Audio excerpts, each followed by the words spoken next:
todos. Boa noite, professora. Bom, hoje é a nossa terceira aula da disciplina de Sociologia da Educação. Para quem ainda não me conhece, eu sou a professora mediadora Karina Alves. Hoje é só apenas os recadinhos de sempre, né? As atividades estão lá disponíveis, já estão, né? Já está assim encaminhando para a reta final da disciplina. Então, quem ainda não acessou, eu peço que acesse para conseguir retirar as dúvidas num tempo útil, né? Que a gente consiga responder ali vocês no Fale com o Mediador. Sem mais recadinhos, né? Sem tomar muito tempo da professora, seja bem-vinda, professora. Boa noite. Boa noite, professora Karina, muito obrigada. Boa noite, pessoal. Hoje nós vamos para a nossa terceira aula, né, de Sociologia da Educação, já na metade do curso, e acho que hoje vai ser um tema bastante especial, assim, pelo menos para mim que nós vamos falar sobre Sociologia da Educação no Brasil e sobre o Florestan Fernandes, né, que é um grande sociólogo brasileiro. Então, espero que vocês gostem. Caso tenham dúvidas, comentários, só mandar aqui no chat que a gente vai conversando. Muito bem, professora. Se precisar, é só sinalizar que eu estou aqui nos bastidores. Muito obrigada, professora Karina. Bom, pessoal, vou compartilhar a minha tela aqui com vocês, então.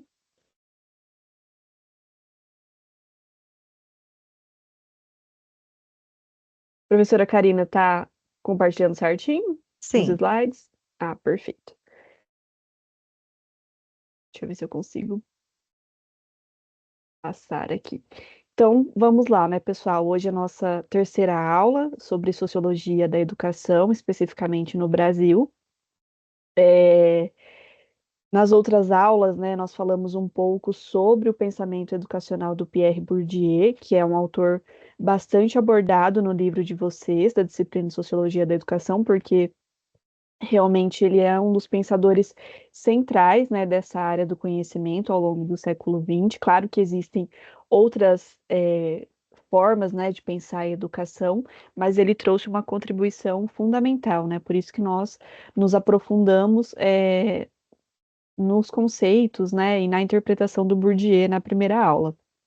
Agora, ou melhor, na segunda aula, né, nós falamos um pouco sobre os clássicos, né, da sociologia, principalmente pensando no Comte e no Marx, para a gente ver a diferença de duas linhas diferentes, né, da sociologia, uma mais ligada ao positivismo, ao funcionalismo, e a outra ao materialismo histórico e dialético.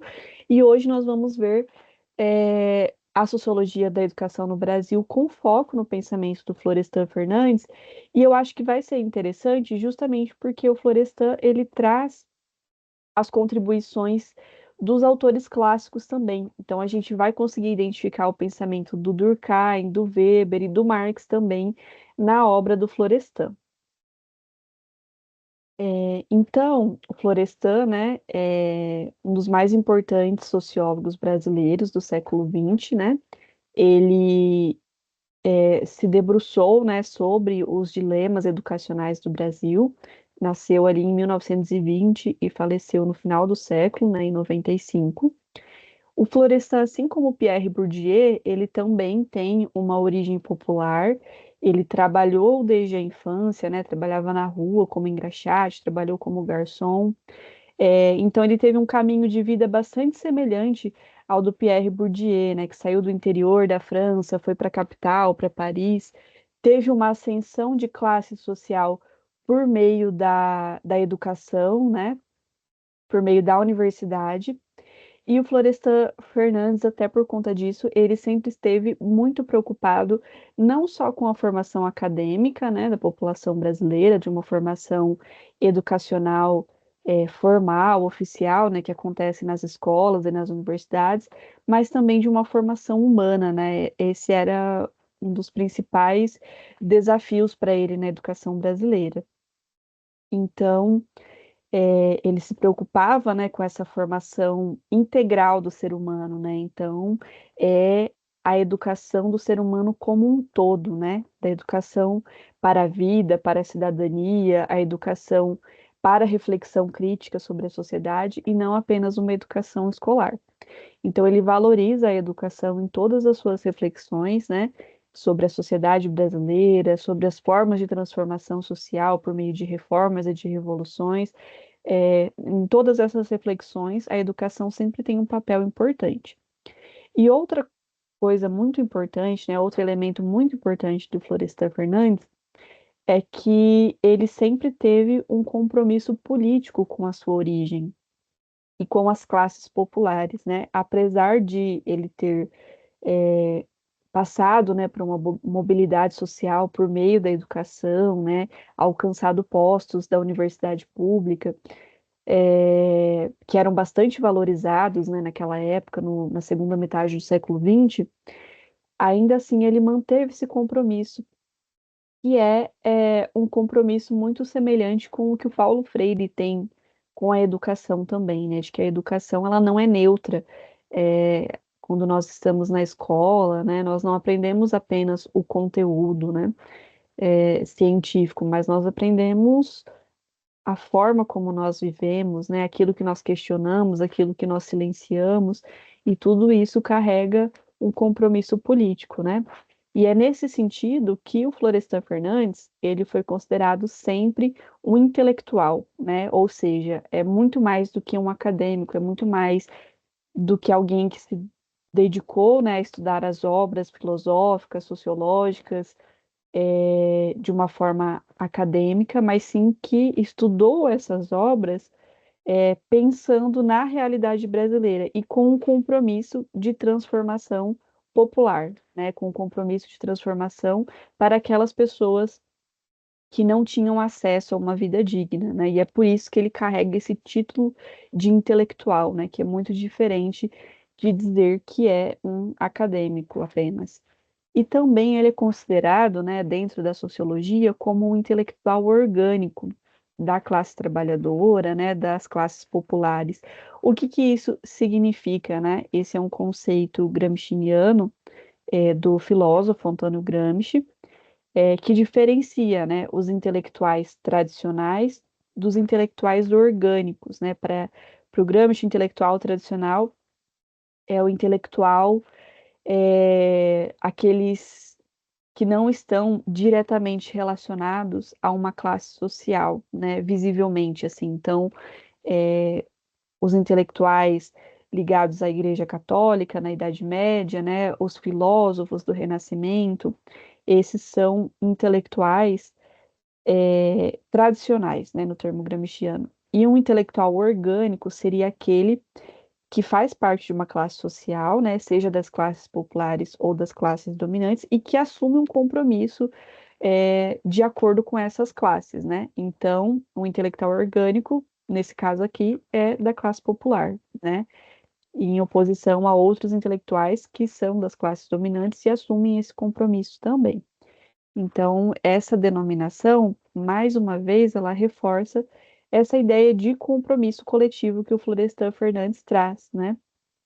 E para ele, né, com esse objetivo de transformação social, de democratização, né, da sociedade brasileira, ele enxerga que a educação é fundamental, né, nesse processo de transformação da realidade.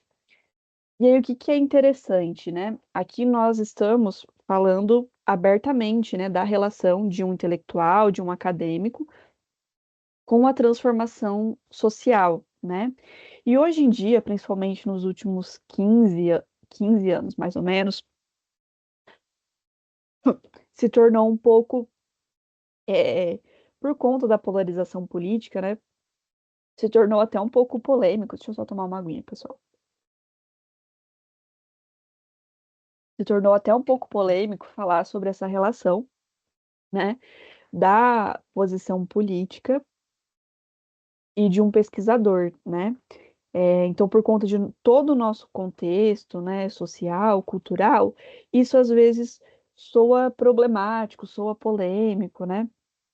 Mas até os anos 50, 60, né, que foi boa parte do período de atuação acadêmica também do Florestan Fernandes, não existia essa dicotomia. Então é muito importante isso, inclusive para a gente entender como era a sociedade, né, no século XX, porque não era visto com desconfiança, né, ou com receio. Isso era comum, né, os pesquisadores e os acadêmicos, os intelectuais, tinham um papel de militância também, né, de compromisso com a realidade social, com a transformação social. Então, é importante que a gente saiba isso, inclusive para entender que existem, né, outras formas de posicionar e entender também um pouco do nosso contexto atual, né, em que, enfim, por conta das redes sociais, de todas as transformações que nós temos, é, se tornou um pouco difícil, né, de estabelecer o diálogo, de estabelecer um debate entre posicionamentos diferentes, né? As pessoas cada vez mais elas se fecham naquelas posições que elas já acreditam, né? E para o ponto de vista do conhecimento científico, né, e da democracia também isso é um problema muito grave, né? Porque nós não conseguimos construir consensos se nós não negociarmos com posições diferentes, né? E se nós não estivermos abertos, a abrir mão de certas posições que nós temos. E isso só acontece através de um debate qualificado, né? Também não é apenas um debate em que cada um coloca a sua posição oposta, né? E pronto. Não, é um debate que tem que ser qualificado, que tem que ter argumentos, que tem que ter conhecimento da realidade social. Infelizmente, isso tem se tornado um pouco difícil, né? Mas aí a gente tem esses exemplos que nos mostram da importância e da necessidade, né, desse compromisso. Então, essa é uma grande lição que o Florestan Fernandes traz, né? De como ser um intelectual que esteja comprometido com a pesquisa, com a produção do conhecimento e também com as lutas sociais, né? Ao lado, dos povos populares, dos povos oprimidos, né? E a grande lição que ele traz também, né, que fica implícita na sua obra, a partir de toda a sua produção, é que o Florestan Fernandes ele foi, né, um intelectual comprometido com os dilemas do seu tempo, né? Então ele se apropriou dos conhecimentos da sociologia, né, principalmente dos clássicos da sociologia, mas não pensando em simplesmente reproduzir aquilo que eles disseram, né? Ele se preocupava em compreender os problemas da realidade brasileira, e a partir das contribuições, né, desses autores, desses clássicos, mas trazendo a sua contribuição original também, né, fazendo a intervenção dele sobre a realidade, a interpretação que ele tinha sobre o Brasil. Então, algumas contradições, né, que a gente tem no pensamento do Florestan, nem sei se são exatamente contradições, né, mas aquilo que forma a obra dele é que muita gente define ele como um autor marxista justamente por esse compromisso que ele tem com as lutas sociais. No entanto, ele constrói uma teoria que é híbrida, né? Então, a gente vai ler um pouquinho mais à frente ali alguns trechos da obra do Florestan, e ele se apropria, né, de conceitos, de interpretações que estão relacionadas ao funcionalismo, né, do Durkheim, à sociologia compreensiva do Max Weber e ao materialismo histórico e dialético também. Mas como ele faz essa apropriação, né, dessas diferentes correntes de pensamento, ele constrói uma teoria que é considerada híbrida, né? E é por isso que ele tem um pensamento original também, porque ele articula essas contribuições, né, de correntes tão diferentes da sociologia de uma forma original, de uma forma única para explicar a realidade brasileira. E aí, entrando um pouquinho mais, né, no pensamento dele, como ele é um autor do século XX, né, aqui no Brasil, inclusive, quais são, né, as principais preocupações do Florestan Fernandes e que perpassam a obra dele, né, e que ele vai mobilizar para entender a educação.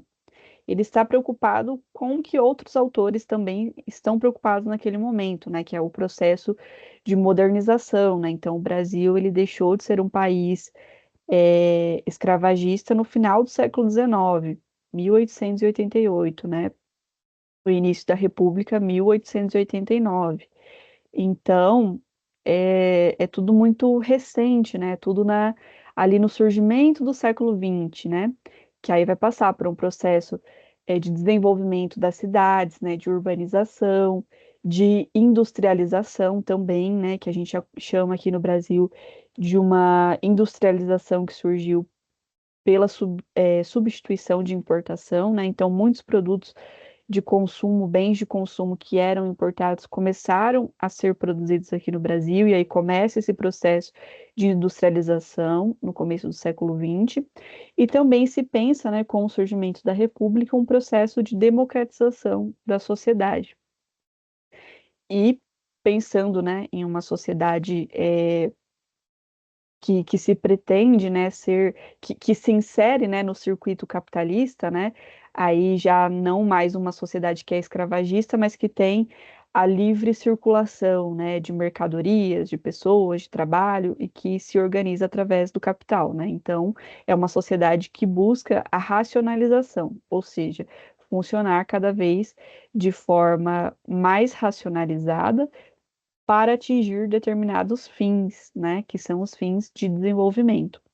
E aí, junto com todo esse contexto, como a gente vê, né, esse processo de industrialização, urbanização, ele surge acompanhado do desenvolvimento também das tecnologias e da ciência, né? E o Florestan Fernandes, ele não foge disso. Então, ele acha que tudo isso, todos esses é, desenvolvimentos, né, que estão acontecendo ali no século XX em outros países e se iniciando no Brasil também, eles acham que são, ele acha, né, o Florestan Fernandes, que é fundamental para tornar um Brasil melhor. E isso vem também da noção de transformação social que o Florestan tem. Ele tem um livro, né, que chama A Revolução Brasileira, e a interpretação que ele faz, né, pensando nos processos de mudança social, é que no Brasil, para que houvesse, né, naquele período se falava bastante, né, da Revolução dos Trabalhadores e da revolução que gerou o capitalismo, né, como a Revolução Francesa. É, então, o Florestan Fernandes, ele acredita, né, que para o Brasil passar por um processo de transformação social radical, né, de uma revolução brasileira, ele precisaria primeiro passar por uma revolução da burguesia, né? Primeiro, a burguesia precisaria industrializar o país, modernizá-lo, investir em tecnologia, ciência, para depois, então, com a sociedade desenvolvida, ter uma possibilidade das pessoas, né, das classes populares, das classes trabalhadoras, fazerem uma revolução e aí sim ter uma democratização da sociedade. Então ele pensava nessas etapas, né? Primeiro uma revolução burguesa e depois uma revolução dos trabalhadores. E isso era um assunto bastante debatido, né, pelos intelectuais brasileiros no século XX, né? Sobre os processos de mudança por meio de reformas ou revoluções e como que elas deveriam ser. Então, no caso do Florestan Fernandes, é por isso que ele identifica, né, que esses processos seriam os melhores para o Brasil, né? Porque primeiro eu precisaria dessa etapa para depois ter uma outra transformação mais radical. E a educação, nesse sentido, servia, né, como uma estratégia para que a sociedade arcaica, né, que é como ele interpreta a sociedade do Brasil até então, né, sociedade colonial, baseada no regime de escravidão, se transformasse em uma sociedade moderna industrial, né? Então, a educação tinha um papel ali fundamental, que era de educar a população, de alfabetizar a população e de educar os trabalhadores para esses trabalhos das cidades, né? Os trabalhos fabris, administrativos. Então vejam que o Florestan ele tem uma visão bastante industrialista nessa questão, né, que é o processo de industrialização, desenvolvimento da sociedade e que junto vem a educação também. Então esse era o caminho, né, que ele enxergava para que o Brasil se tornasse uma nação de fato que prosperasse nesse regime, né, com o desenvolvimento dessas forças produtivas para que tivesse maior prosperidade social, né? E para isso as pessoas deveriam ser educadas também, para esses novos trabalhos que estão surgindo aqui no século XX. Então, Quando o Florestan Fernandes fala de desenvolvimento, né, que é uma dessas palavras que aparece aqui, né, de como ele enxerga que as transformações tornariam, né, o Brasil melhor, o próprio conceito de desenvolvimento na obra do Florestan Fernandes, ele é um conceito híbrido, né? Então, quando ele fala disso, de desenvolver a sociedade, ele tem uma apropriação do conceito de evolução do Comte, pensando naquela ideia que a gente viu na aula passada de um estado positivo, né? Que é um estado racional, tecnocrático, né? Comandado pelos cientistas da sociedade, que são aqueles que têm os saberes técnicos para comandar uma sociedade, e pelos sociólogos também, que são os intelectuais, né? Os cientistas que conseguem organizar os outros conhecimentos. Isso na visão do Comte, né? Então, o desenvolvimento, ele tem essa relação com essa ideia de estado positivo, porque seria para caminhar para uma sociedade cada vez mais racionalizada, né, e mediada pela técnica, pela ciência, né? E também o Florestan Fernandes, no conceito de desenvolvimento, se apropria de uma ideia do Durkheim, né, do funcionalismo. Então, uma evolução, né, na solidariedade mecânica, né, de uma sociedade mais simples, né, que funcionava de forma arcaica, né, na visão do Florestan, para uma solidariedade orgânica aí que a gente tem aquilo que é chamado de a moderna divisão social do trabalho, né? Então, com cada trabalhador desempenhando uma função específica dentro da sociedade, né? Então, a gente tem o trabalhador que produz a casa, que produz o carro, que produz os produtos de consumo de alimentação, que produz as roupas, os sapatos, e dentro de cada fábrica, cada um produz uma parte desse produto, né? E então é todo um processo de divisão social do trabalho, tal qual existe na ideia de solidariedade orgânica, né, do Durkheim. E também o processo de racionalização do Weber, né, da sociologia compreensiva, quando o Weber fala, né, na Ética Protestante e o Espírito do Capitalismo, sobre o processo de burocratização da sociedade capitalista, né, e até de desencantamento do mundo, que vai funcionar sempre, né, em uma linha que tende cada vez mais aos processos técnicos de eficiência, de racionalidade, né? E não de solidariedade, de afetividade, de sentimentos não relacionados à técnica, né? Então, esses três, né, autores estão presentes nesse conceito de desenvolvimento. E aí eu espero que assim como eu, né, sempre que vocês lerem essa palavra, principalmente num texto do Florestan Fernandes, né, a gente entenda que não é só uma palavra, né? Ele escolheu falar de desenvolvimento porque é um conceito, ele tem um sentido muito específico, né? Desenvolvimento não é a mesma coisa na obra do Florestan e na obra de outro autor. Então vejam só como um único conceito, né? Ele incorpora referências que vêm de autores muito diferentes, né, para a gente entender o que ele quer dizer exatamente quando ele fala de desenvolvimento.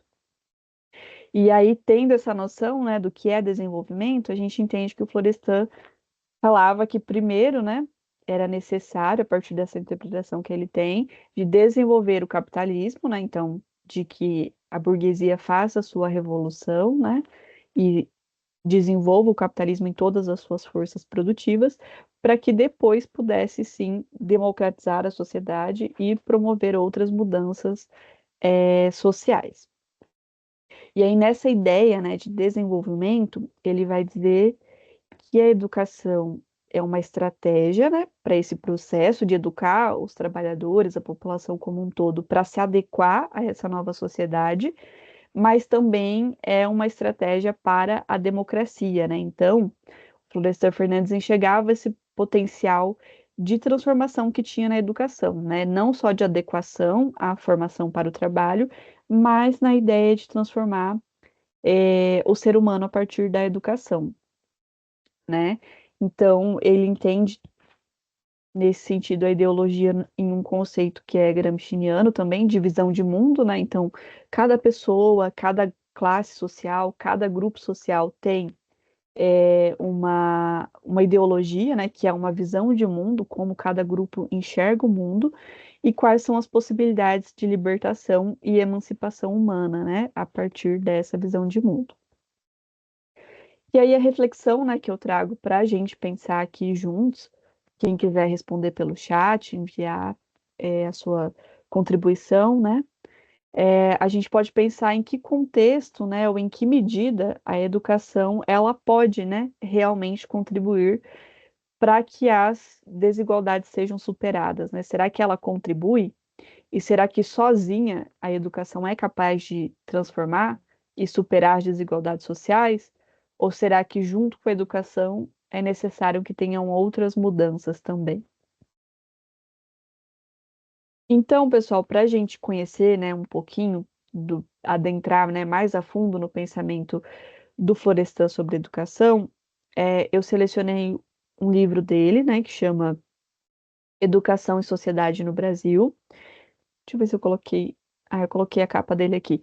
Ele foi publicado inicialmente em 1966, né, pela EDUSP, editora da USP, São Paulo. É um livro imenso. Ele tem 644 páginas e ele reúne todos os estudos que o Florestan fez sobre as questões educacionais, né? Então, olha só, ele demorou mais de 15 anos, né, para ser escrito. Começou a ser escrito em 46 e ele concluiu em 62. Então, uma obra que ele dedicou muitos anos da sua vida, né, a desenvolver. E aí ele divide esse livro, né, em 4 partes. Na primeira, ele vai falar sobre a educação na sociedade brasileira, né? Principalmente como a análise crítica que ele faz de como era, né, a educação na sociedade brasileira naquele período, em que tem 8 textos, né, sobre esse assunto. Sobre os dilemas do ensino superior, na segunda parte, e aí ele já, né, como intelectual, né, já inserido na universidade pública, está pensando sobre as questões, né, do ensino superior naquele momento, para onde avançar, que reformas precisam ser feitas, né, qual que tem que ser o objetivo da educação superior. Então, ele dedica aqui 10 textos para pensar esses dilemas, né. Aí, na terceira parte, ele denomina como a conspiração contra a escola pública, né? Então, ele faz uma análise em 13 textos sobre é, a falta de atenção, né? Ou as medidas que eram adotadas para que não se constituísse, de fato, uma educação pública de qualidade naquele período, né? Uma escola pública de qualidade. E depois, na última parte, ele reflete de forma geral, né, em 11 textos também, sobre os problemas do Brasil com relação à educação na atualidade, né? Na atualidade dele, no caso, nos anos 60, né? Então, quais eram os problemas do Brasil com relação à educação naquele momento? E por que que é importante, né, a gente conhecer esse livro agora, né? Porque pode ser que muitos dos dilemas brasileiros tenham, com relação à educação, né, tenham se alterado, né, nos últimos anos, nos últimos 30, 40 anos, né? Nós temos novos desafios também, né, frente a todas as transformações de sociedade, feito a mudança do mercado de trabalho, o avanço das tecnologias, das redes sociais, as mudanças culturais, né, pela globalização. Então, tudo isso faz com que surjam novos desafios na educação. No entanto, olhar para a contribuição de um sociólogo clássico, né, da educação no Brasil, faz com que a gente entenda, né, ou que a gente possa entender quais são as origens, né, dos nossos dilemas e aquilo que é um problema de longo tempo, de longo prazo, que pode ser que exista desde, né, o início do século XX, que ainda não foi resolvido, ou problemas novos que surgiram, né? Então, traz essa contribuição histórica também, né, para a gente entender quais eram os problemas daquela época e como que eles se relacionam com os problemas da atualidade. E também qual foi a contribuição de um autor tão importante como o Florestan, né? Como que ele criticou, né, esses problemas da educação naquele momento, qual que foi a visão dele sobre aquilo, né? E como solucionar esses problemas também, que é um terreno fértil de reflexão, né? Para a gente pensar nas possíveis soluções para os nossos desafios atuais na educação. Então, eu trouxe, né, essa daqui é a capa, né, do livro, né, na sua publicação original, né, de 1966. E aí eu separei para a gente ler o capítulo 4, né, que é mais específico para a gente ler, não, né, para a gente conversar sobre, e ler apenas alguns trechinhos, né, para a gente entender um pouquinho do pensamento do Florestan também. Então, ele trata no capítulo 4 da educação como um problema social, né? Então, aqui a gente já tem um primeiro conceito, né, que é o de problema social. Então, se ele entende, né, define a educação como um problema social, significa que a educação não é neutra, né, e esse conceito não é neutro também. Então, a gente já identifica que tem um posicionamento, né, aqui. É, e aí ele vai observar o que, que é o problema social, né? O problema social, na interpretação do Florestan Fernandes, é tudo aquilo que atrapalha a ordem social. Então, olha só a influência do Durkheim aqui, né? Porque se assemelha ao conceito de anomia do funcionalismo, né? Que é aquele fenômeno que é indesejado, que é indesejável e que faz com que a sociedade não funcione corretamente, né? Então, o Florestan Fernandes, ele está olhando para a educação dessa forma com uma análise funcionalista, né? Então, um problema social é aquilo que atrapalha a ordem, por isso que ele deve ser resolvido. Então, ele vai estabelecer todo um processo de luta pela educação, né, aqui nesse capítulo, a partir dessa perspectiva positivista, né? Então, se a educação é um problema social, é porque ela não está conseguindo integrar a sociedade. E naquele momento, o que que significava, né, a educação integrar a sociedade? Significava que ela não atendia a demanda do mercado de trabalho, então os trabalhadores não estavam sendo qualificados adequadamente para ocupar os postos de trabalho, né, industriais, do comércio, da administração pública também. Então, ele faz uma crítica sociológica que tem pressupostos positivistas, né, porque ele pensa numa educação que vá fazer com que as pessoas se integrem àquela sociedade, mas ao mesmo tempo tem uma visão política, né, que na época é considerada socialista, porque ela visa a democratização, né, da educação, o acesso de todas as pessoas a uma educação que permita se integrar nessa sociedade, né? Então é importante perceber essa dualidade, né, que o pressuposto, né, de como ele entende a educação é positivista, mas com uma visão política que almeja que essa educação seja um direito de todos. E pensando na qualidade de vida de todas as pessoas, né, de se integrarem ao trabalho para ter uma condição de vida estável, né, com direito à moradia, com direito à saúde, à educação, com todos esses direitos que são vistos pelo Florestan Fernandes como bens, né, das pessoas. Então, eu trouxe um trechinho aqui, né, para a gente analisar. Aí, o Florestan Fernandes diz o seguinte: é preciso preparar o homem para atividades altamente especializadas e para comportar-se racionalmente em quase todas as situações da vida prática. Então, esse trecho aqui é para a gente perceber como que ele realmente está dizendo, né, que a educação ela tem que servir para a integração social. Então, é uma análise funcionalista, né? E que o trabalhador se ajusta a esse mundo por meio, né, dessa especialização qualificada, por meio de uma formação racionalizada, né, técnica, científica, para contribuir com o mundo, né, que ele vive e pertencer a ele também. Aí aqui a gente tem mais um trechinho, ó, na página seguinte, né, na página 102. Por isso, os influxos da ciência e da tecnologia científica sobre educação parecem mais profundos. Ambas requerem um complexo tipo de ensino, que ajuste os processos educacionais, à natureza do pensamento científico e às funções da ciência ou da tecnologia científica no mundo em que vivemos.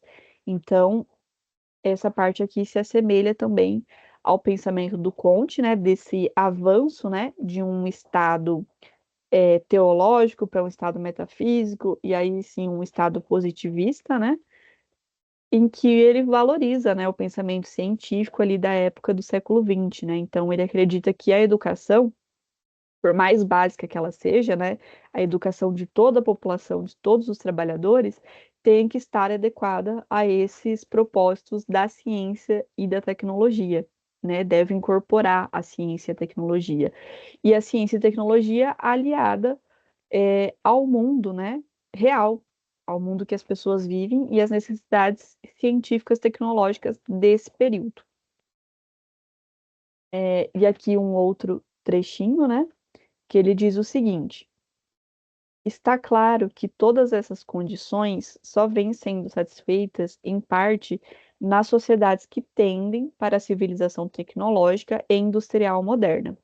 Mesmo nos países mais ricos e bem-sucedidos a esse respeito, a realização dos diferentes requisitos da preparação do homem para a vida tem encontrado sérias limitações. Formaram-se, assim, os dilemas educacionais, que traduzem as inconsistências das instituições educacionais e dos sistemas de ensino em face da ordem econômica, política e social da sociedade de massas. Então, o que que o Florestan Fernandes quer dizer aqui, né? Que mesmo as sociedades que a gente considera, né, considerava também lá no século XX como as sociedades mais avançadas, né, que foram as sociedades colonizadoras e depois se industrializaram primeiro também, né? E quando o Brasil se industrializou e os outros países da América Latina também, do continente africano, aconteceu de forma dependente, né, de forma relacionada subalterna, né, a esses países. Então, mesmo esses países, né, que têm essa já civilização considerada, né, científica, tecnológica, com a indústria desenvolvida, também têm dilemas, né, na educação. Por mais que eles tendam, né, a ter uma educação que prepare melhor o ser humano para o trabalho, né, e para a vida, ainda assim existem divergências, né? Existem inconsistências no projeto educacional que destoam do tipo de sociedade que está sendo produzida, né?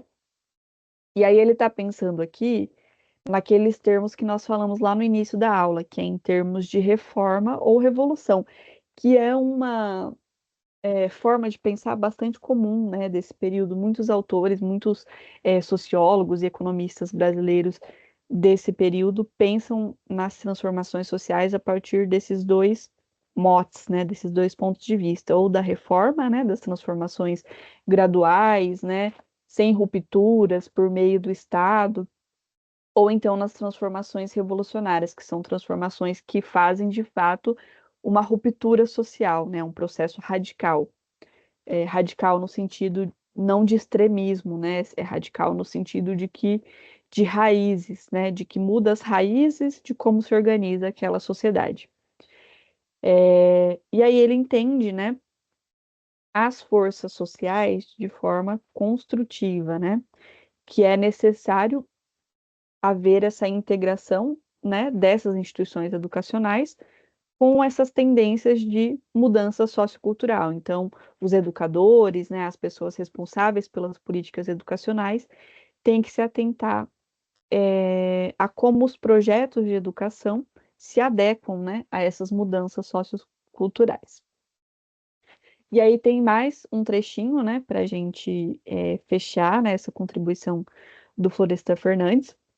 E ele vai dizer assim, né? No Brasil, malgrado as condições adversas à implantação e à utilização eficiente das modernas técnicas educacionais, a reação societária a essa espécie de dilema cultural continua a ser fraca. intermitente e confinada. Então, olha só, né, o que que a gente já tem nesse primeiro parágrafo aqui. Ele, nessa primeira parte, né, ele diz que aqui já não é um- uma sociedade, né, que está num contexto apropriado para a implementação das modernas técnicas educacionais. Isso porque a nossa sociedade, né, na visão dele, ela era considerada arcaica, né? Ela não tinha se modernizado a isso, né? Então, são condições difíceis, né, de implementar essas técnicas educacionais do século XX, né, modernas. Mas, ao mesmo tempo, ele enxergava que não existia uma reação da sociedade, né, para lutar por essa educação, né, que era uma expressão de descontentamento muito fraca, né, confinada a determinados grupos, né, intermitente, então de vez em quando acontecia, de vez em quando não. Então, não havia uma preocupação de fato, pelo menos não era demonstrada, né, essa preocupação da sociedade com a educação. Então, ele diz que, a rigor, só os especialistas em educação cuidam dele, cuidam desse dilema cultural de transformar a educação, né? Olha aí a influência do pensamento do Comte também, né? Por pensar nos especialistas, nos cientistas, né? Como aqueles que são os únicos que estão preocupados com a educação, né? Mas, ao que tudo indica nessa situação, né? Realmente a preocupação vinha desses especialistas, né?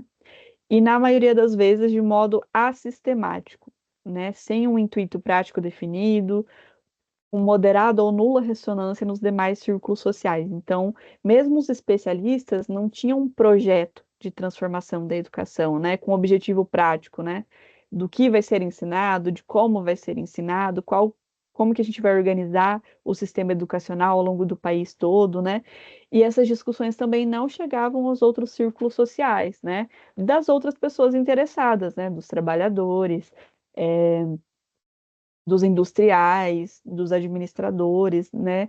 Essa discussão não ultrapassava o círculo dos especialistas, né? Ela ficava confinada, entre eles. E aí, na interpretação do Florestan Fernandes, isso é um grande problema, né? Porque se a discussão ela não chega para os outros setores, ela não avança, né? E aí as transformações práticas elas não são possíveis, né? Então ele continua, né? Em média, o homem de ação abstém-se de pensar e de intervir no curso dos problemas educacionais brasileiros, apegando-se a técnicas ou a valores educacionais obsoletos e restringindo-se à análise das deficiências mais flagrantes nas escolas ou da rede de ensino, né? Então, aqui o homem de ação é justamente esses homens, essas pessoas que estão envolvidas no processo de construção da sociedade industrial e moderna, né? Então, são homens de ação voltados ao trabalho prático, mas eles estão muito focados nessa parte do desenvolvimento industrial e não pensam no papel que a educação tem nisso, né? Não pensam em quais são os problemas de fato da educação brasileira, né? E aí a outra crítica que ele faz aqui é, por mais que se esteja desenvolvendo uma sociedade industrializada, moderna, mesmo assim as pessoas que estão à frente, né, dessa transformação, dessa modernização, tem uma visão sobre a educação que já é obsoleta, né? Que está ligada àquela sociedade arcaica, né? E que analisa somente as defasagens que tem na escola de ensino, na rede de ensino, né? Nas escolas naquele momento, pensando se falta professores, se falta algum instrumento, né? Se falta condição material, mas só como problemas circunstanciais, né, e não como problemas de projeto de educação, né, de como que ela tem que ser organizada no país como um todo, de qual vai ser o currículo dessa escola, né, o que que vai ser ensinado, se serão ensinados conteúdos, competências, habilidades, pensamento crítico, né, e tudo também voltado para qual sentido, né, para que tipo de sociedade que se quer construir. Ah, tem mais uma citação aqui. Eu achei que tinha acabado já, mas deixa eu concluir e aí a gente já encerra, pessoal. Aí só para encerrar, né? ele traz essa outra citação que ele diz que, por fim, tentaremos enumerar as principais razões desse estado de coisas, que tem impedido maior adesão de leigos aos pontos de vistas defendidos pelos educadores e o influxo dinâmico real das necessidades educacionais prementes sobre a reorganização do nosso sistema de ensino. Então, depois dele fazer toda essa crítica, né, de que as pessoas, principalmente os industriais, os administradores, não estão preocupados com o projeto educacional, ele diz que, né, no livro dele, ele vai indicar quais são os problemas da educação e mostrar quais são as formas, né, de reorganizar o sistema de ensino e de organizar um projeto de educação diferente. Então, já se admite sem relutância que os anseios de crescimento econômico e desenvolvimento social não passam de miragens, enquanto não se amparam também os planos de reconstrução educacional. Não se tenta fazer de positivo, todavia, no sentido de pôr em prática tal ideia. Então, o que ele diz aqui, né, para concluir? Que, mesmo que a gente tenha crescimento econômico e desenvolvimento social, se não tiver uma educação adequada a isso, a sociedade não vai conseguir se desenvolver, porque essa é uma falha, né, do sistema social, da sociedade como um todo. Então, ele deixa aqui a sua contribuição do quanto é necessário pensar a educação para que a sociedade se desenvolva também, se desenvolva no sentido não só de crescer economicamente, mas também de garantir uma qualidade de vida para todas as pessoas. Que é isso, pessoal. Espero que o pensamento do Florestan Fernandes inspire vocês de alguma forma a pensar a educação hoje também. Obrigada, professora Karina. Obrigada, pessoal, a quem acompanhou, assistir aqui também. Excelente aula, professora. Muito obrigada. Obrigada a você, aluno, que conseguiu participar conosco hoje. Fica o convite, né, professora, para o encerramento na próxima Perfeito. semana. Tenham todos uma excelente noite, um ótimo fim de semana e até mais. Obrigada, pessoal. Boa noite. Até semana que vem.